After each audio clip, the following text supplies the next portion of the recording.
welcome to another edition of the Queen's Grapevine. This is your host, Wallingford Lee. Tonight on the Queen's Grapevine is a look at the Black family. We want to take this opportunity. We have done two shows looking at the Black family in terms of progress, where they came from, where they're going, and where they are right now. Tonight at Grapevine, we want to take this opportunity now, talking a little bit of the expectation of the Black family, and more importantly, what are some of the challenges facing the Black family in terms of education, youth, progress, jobs, welfare, and more importantly, the image of the Black family. We have as a special guest one person who I think is more than qualified to talk about it, a professional photographer, a community leader, and an activist, talking about our beloved brother, Akeem Matlack, who happened to be our special guest in this program. Welcome to our program, brother. Thank you, sir. You know, first of all, we want to take this opportunity to also thank the Betty Shabazz Center for making this place available for us for this interview. Those of you who might not know who Betty Shabazz is, happened to be the wife of the great Malcolm X, and this is where we are today conducting this interview with Brother Akeem Matlack. Right. It's actually the Malcolm X and Dr. Betty Shabazz Memorial and Educational Center. It was originally the Malcolm Shabazz Center. Malcolm was assassinated here, about 20, 30 feet away from where we're actually seated now. And there was the initial fight to get this place established as a memorial to Malcolm. With the untimely demise of Sister Betty, his beloved wife, she also has been, elevated into the branding of the center, and seeks with her energy and his energy together, they still push seemingly things forward here. Well, not only that, I think wherever they are, they'll be more than pleased to know that we are doing a show today looking at the Black family, especially Malcolm, who works so diligently and so hard in the community, and of course hers. And as you mentioned before, Malcolm lost his life right in this place here, back, I think, 1964, if my memory serves right, which was a huge loss to the community. Brother Akeem, when we talk a little bit about the Black family, what are the major issues facing the Black family today, in your estimation? Well, there are so many issues. For us, it runs, of course, the job situation. We spoke previously, dire for Black families. This, in fact, it's call it the best of times and the worst of times. We have an exemplary family in the White House. And we have, the depths of poverty, et cetera, existing at the same time in various places across the country. Black folks have to deal with effects of everything in the environment in a totally different and concentrated way. Whether it be the gun violence that we spoke of, that continues to plague our people's situation, you name it, healthcare, availability of healthcare. Healthcare is there. It's whether or not people have access. Give thanks to, as he says, he accepted Obamacare. There may be a possibility for more people to get access to healthcare.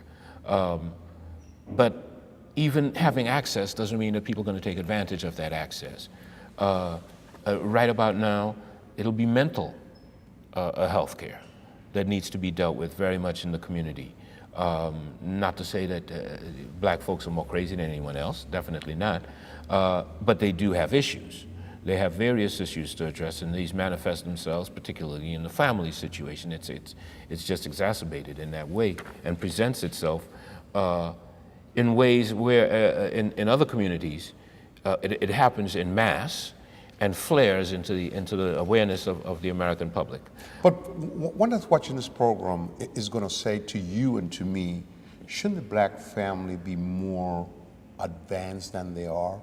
This is not the 60s or the 70s. A lot was accomplished by Dr. Martin Luther King. A lot was accomplished by the voting right. Should the Black family be far ahead today? These things were intended to create a change. The possibility of integration was supposed to mean something larger for a variety of people. Things have changed. For the better? For the better, as I say, it's the best of times and the worst of times. We have a president who represents black people, a black family in the White House. Which I never expected to see in my lifetime, but I it took place. expected to see it. I think I worked on it in some regards, just being able to be enthused, get people involved in various aspects of what was going on, even in, of course, in the Rainbow Coalition, the Jesse Jackson times. Shirley Chisholm put forth an energy back in the early 70s. There are many people who have seen the light of day in that regards. To make it a larger proposition, though, give thanks, our current president, Barack Obama, Barack Hussein Obama, has busted through in ways that seems to be almost like a Earl Monroe on the basketball court. With moves. You know, with moves. He comes with moves. He loves to play the game, and he came with lots of moves. Brought a great team with him, obviously. Great support all around, using technology to advantage to get things done. I think that now what is most recently seen and has to be expressed is that the people are the ones who most immediately have to help the people. When things break out in your community, it is imperative that you react in your community to get things done. The president isn't going to help you. When the storm washes away your house and you're sitting over at your neighbors trying to pull it together and their walls are torn down, et cetera, it's the community that's going to step, that has to come for you. Well, you touched on a very key component. I remember in the 60s when people came up from the South or from abroad, the church was there to help you. Home, food, allotment. Now we read in the papers and we hear the lack of leadership in the black community.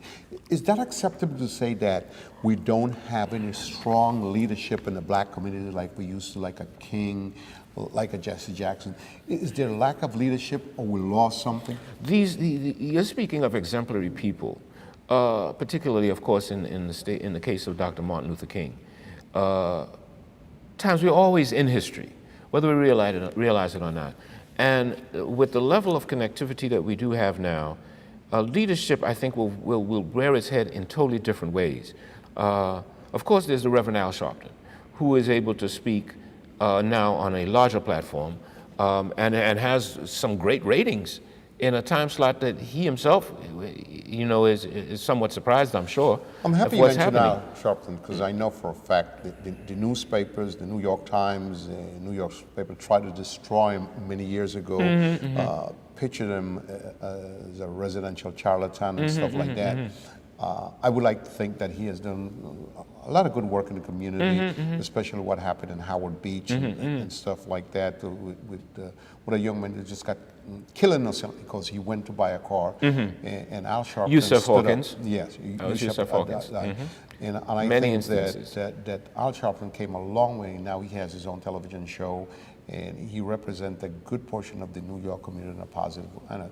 But I know for a fact at the beginning, they were not in the more with Sharpton. Why is that? There is no quote-unquote black leader that's going to seek to address black issues, quote-unquote black issues, in terms of what the lobbying group, without being castigated as being something of a not good guy.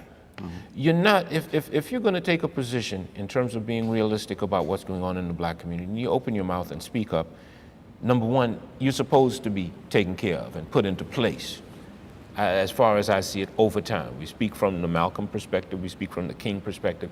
All of these people have taken their lives in their hands. Even, of course, the good Reverend Sharpton was attacked. He was, stabbed in the same way as Dr. King was in Harlem.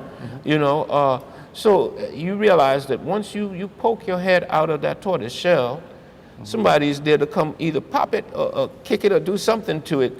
And so to discredit it, et cetera, and it's who has a type of past, except the president, where even though, okay, of course, Bill Clinton inhaled, he smoked, but he didn't inhale.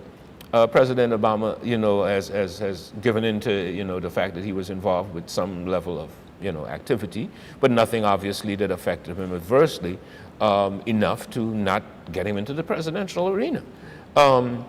So these things carry kind of fuzzy messages, because most folks, and especially teenagers will feel that they can get away with anything. They're a bit above infants, of course, And so infants try you. Teenagers try you on a totally different level because now they're seeking to be adults. And they're pushing to grade in on society as to what they want to do. To get what they want. To get what they want. And that is presenting, if you don't have the level of control that various prior family structures have had, we have a totally different family structure. The president did mention gays in his address, which first, but they are also developing family structures, non-traditional, that are challenging many people's minds as to what is family. All of those things going on, while some people then have to say, well, I'm a single mother, or I'm a single father, because there are quite a few single fathers also who have taken on that responsibility. Dr. Betty Shabazz, a single mother. Raising her kids after her husband was killed. After her husband was assassinated, exactly. A scenario for many sane people, for many of the people in our community. A successful woman who was able to overcome challenges, though with the help of various people in the group. And she did survive. And she survived very well, though having to deal with a familial issue, though, that eventually she succumbed to dealing With family issues. with family issues. When we get back on the Queen's Grapevine, we want to continue talking to Brother Keem about leadership in the black community. When we talk about leadership, we can remember the 60s, we can talk about Malcolm, Dr. King, Stokely Carmichael. In the 70s, we can talk about Angela Davis. We can go back to the 60s to H. Rap Brown. We can go back to great things that the Black Panthers did when there was a lot of violence against people of color. The Black Panther did their part. Again, we'll be right back on the Queen's Grapevine. Some people say we got a lot of malice. Some say it's a lot of nerve. But I say we want. And we're back here in the Queen's Grapevine. This is a show talking about the various aspects of the black family. You know, when we talk about the black family, remember so much leadership in the 60s of Malcolm, Dr. King, H. Rap Brown, Stokely Carmichael. In the 70s, Angela Davis. There were so many leaders. And, you know, so when we talk about the black family, we know there are footprints, people who made it easy for us today. They went through so much pain in their movement, the civil rights movement, and now we want to talk about where the black family is in terms of progress, education, jobs, and we have a special guest with us, photographer, professional photographer, Dr. Keem Matlack, and also activist in the Harlem community. You know, we know for a fact, and we mentioned some of these guys and ladies that did such a wonderful job in the past. If you had to pick current leaders in the black community, you talk about great Reverend Al Sharpton. Who else can you name in the black community, otherwise than him and Jesse Jackson, that you can say are stand-up guys and they serve their purpose as leaders in the black community? Well, I want to say that's a difficult one, because I would still be then just segmenting somewhat to New York. Because there are many people who are doing things at various different parts of the country that address our concerns, some of whom I don't know about, but I know that they're working hard within their community, unknown to various other people. They do the grunt work. There are many different issues in terms of our community that are being addressed by folks in their communities who never get any exposure. But that they're working diligently. They're working diligently day to day, unnamed heroes. Consistently, various folks get in front of a camera and you see them on the basis that they're known, they're well known. Other than that, they themselves depend on a team of individuals who are doing the grunt work. And they can go ahead doing other things while the grunt work is being taken care of. They might not be shown in the forefront in TV and newspaper, Right. but they're there getting it done. Right. Okay, There are then folks fine. in police departments, Right. some policemen who acknowledge what's going on in different police departments, aspects of police brutality, that speak up, that fight at various levels. We have state senators who have come through various community activities, be they starting off as councilmen, et cetera. We'll buy into that. What you're saying makes a lot of sense, because there's a lot of large black community all over the United States of America, and some of them are doing very, very good. Let's move into something that affected our community. We talked about a lot of beautiful young sisters who are without a husband raising children. We know for a fact that the media love to criticize the black man as not standing up as a father to be there for his children. How do we address the situation? Is that correctable? Or are we in a much better position today where there's a lot of great fathers there and things are much different, more than what's thrown out there by the media? I want to say not as much as folks would like to be anytime and all the time. It's dire. There's a dire situation. Of course, a woman can raise children by herself. A man can raise children by themselves. Folks have been known to do it. As we say, we have exemplary ideas right from where we sit. But it's not an easy task unless you have a team. If you don't have the support mechanism, which many black folks now have disbanded into different areas, technology still allows you to be in your own world, even when with family. Folks are locked into various things, and it's a challenge to grab your child back from a phone that has the ability to get that child to anywhere in the world, to access to almost anything in the world unless you're blocking it. But then most of the parents don't understand the phones. And the phones are more powerful than the computers that they have. A lot of advanced technology. A lot of advanced technology. You're battling in a way, the government is battling technology and they can't figure out how to handle it. How are you handling it in your own home and are not home because you're working 2 jobs, maybe 3 jobs? Your mother may not be able to stand in for you at the time. She may be dealing with geriatric issues.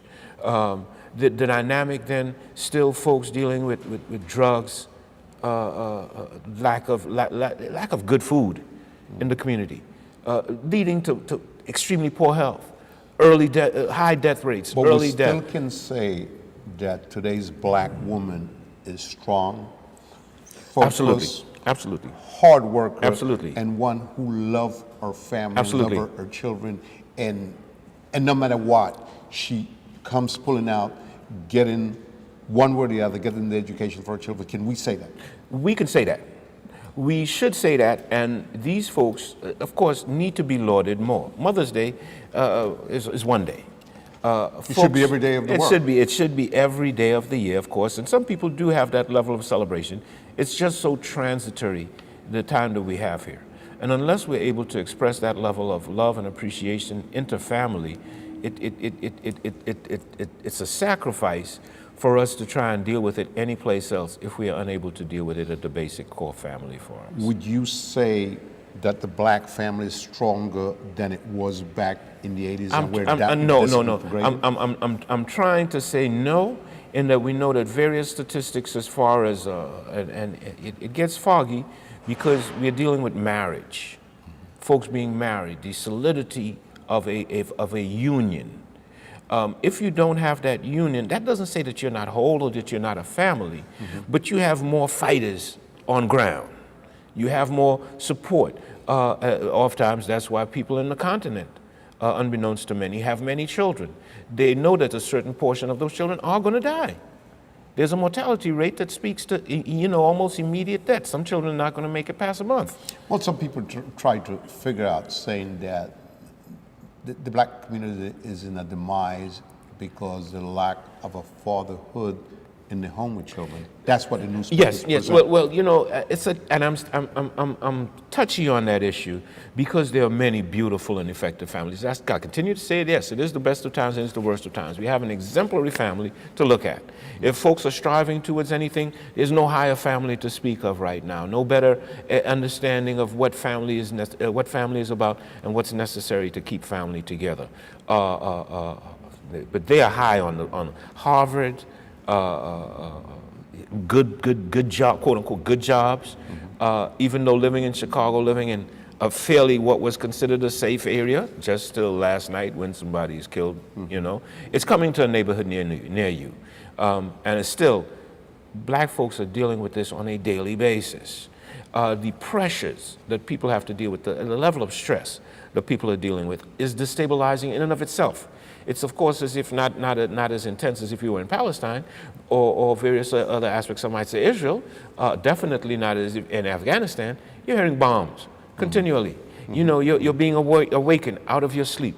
Some of those same traumas that people are experiencing in war zones, exactly what people experience if you're in a high violence zone. Right here in America. Right here in America. You can't walk the street safe necessarily, or you have this false sense of walking the street safe. Next thing you know, there's a mugging. Somebody is paying attention to you in different ways, and you're not even aware of it. How bad is the black incarceration of the black man affecting the family structure? These types of questions that you're asking, we know, as I said, there are bombs being dropped every day. That's a bomb. You have to reel and come again. You have to figure out how you have to take a step backward. You have to figure out, well, now what am I going to do? You know, I hate to put it that my baby daddy is away. For how long? Questionable. Parole system is not something that's paying too much attention to getting people out. That is an industrial complex in and of itself, as we well know. It's a business. Sister Michelle Wallace, I believe is her name, she has The New Jim Crow, a book that examines some of how the prison system has picked up from slavery. And of course, some people are disenfranchised in terms of being able to vote, etc. So your voice is gone. Folks are seeking to change that in many different places, and then yes, give you an opportunity to come out, be rehabilitated, and step back into society after having paid your price. That's why I continue to say that the black woman today is strong, focused, and a tremendous woman, and I would never change her for anyone, because she has stood by our children. She has stood by her men in a time of trouble. And even in a time of trouble, she has not abandoned them. So I respect, I love, and I look up to today's black women and every black woman. We'll be right back on the Queen's Grapevine as we continue talking about the progress and the situation in the black family. If we get what we deserve, we've been built and we've been scorned. We've been treated bad, talked about, as sure as you born. Again, we spoke about a lot of challenges. What do you think we can do as a community to better the black family? I think that folks really need to depend on each other more. Some folks do that real well, but it's still technically difficult. All of these things that we talk about, folks I think know very well, because they're encountering these difficulties in their homes themselves. At the same time, one would like to be optimistic. The mere fact that we do have a black president in the so-called White House, I don't want to call him a black and white president, but you know, as people pick their segments almost of this man, and he's had to deal with this all his life, but still able to develop a family, focused. I don't necessarily know if it's parenting skills is some of what's more necessary in our community. Elders. Can the church the help church, us? The church surely can play its because part. I know for a fact, in the Underground Railroad and the black movement for many years, the church was there as the strongest community to help us. Well, now we can say that most of the congregations are female. And that's a good thing. It's a good thing, but they still need that input of masculine, male perspective in terms of what's going on. Any extra hands would help. A good thinking, working person in any situation should be able to aid that situation. Family structures have always, in our community, almost been like a fiction. We know from whence it came. Enslaved peoples didn't have any control of family structure. We've been able to come through, deal with the adversities that presented themselves in that time, which I'm sure were unsurmountable for many people. We know this, it's not a question.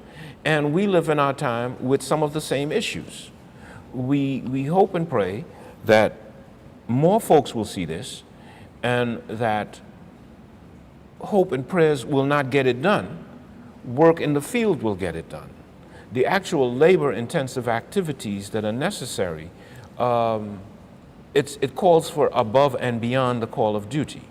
to achieve some of these things. There are folks who, yes, commit their entire life. Flo Rice, right here in the Harlem community, she's in her 90s now, I believe, her whole life to housing and making sure that people are addressing a housing issue. I mean, you know. I like to see things like that, but I think right now what the black family need, and make no mistake about that, is the empowerment of education. Listen to me carefully, family. The empowerment of the education. Preparing your youngsters from the day they come out of your womb, from the day that they were born, educated. There's nothing as strong in the world today as education. Once they have that education, you cannot take it away from them. Educate them. They must go to school, colleges, and get prepared for today and for the day of tomorrow, because our environments have changed from the days when Brother Keem was young or I was young. Everything is computer, everything is technology. So our children need to be prepared. If they're not prepared, they will get destroyed and left back. Do you agree with me, Brother Keem? I want to say I agree with you. The opportunities that exist now are far greater than ever before. People are struggling with the technological divide that exists. Yes, education is important, but education for what purpose? If people are desiring more money, as most people when they go to college are, that's one level of education. You need more money. You have to have money, period, just to get things done that you would like to get done. So that's not in any way fictitious. Though it's important that, like the good president, went to Harvard, dealt with various issues, went to the community, went and did community work. Where various other people are talking about the president is in a disparaging way, never did the community work. Have a lot to say, but have never hit ground level in terms of being where folks can see them do what it is they say needs to be done. They never carried the ball. And never carried the ball. At the same time, there are many people who carrying the ball, they never get seen. The news will not report them. And so it's important that, yes, we deal with education, we deal with a much more cohesive attitude towards looking out for each other, that we push forward towards getting the president to hear us in whatever issues that we have, and that he will respond, I believe, if we do it in a collective way and seek to address issues that he knows to be extremely germane to our existence, and that will make better for the entire American environment. Well, Brother Keem, on those positive notes, we want to take the advantages in behalf of the family of Grapevine to thank you so much for being our special guest, talking about such a sensitive issue that is the look at the black family and the progress of the black family and where we're going. We don't have words to thank you, and we hope that you'll be kind enough once again to come back in the Grapevine to share your thought process with us down the road. I would be so pleased, and I want to thank the Malcolm Shabazz and Malcolm X and Dr. Betty Shabazz Memorial and Educational Center for allowing us to be here. Good. I thank you. Well, we also want to thank them because we feel honored to be here at a place of this magnitude. And on behalf of the family of Grapevine, we want to say thank you for watching our show, and please continue watching our show, and we'll see you next week at the same time, at the same place. This is Wallingford Lee saying good night for the Queen's Grapevine. Thank you. The idea that if you're willing to work hard, it doesn't matter who you are, or where you come from, or what you look like, or where you love.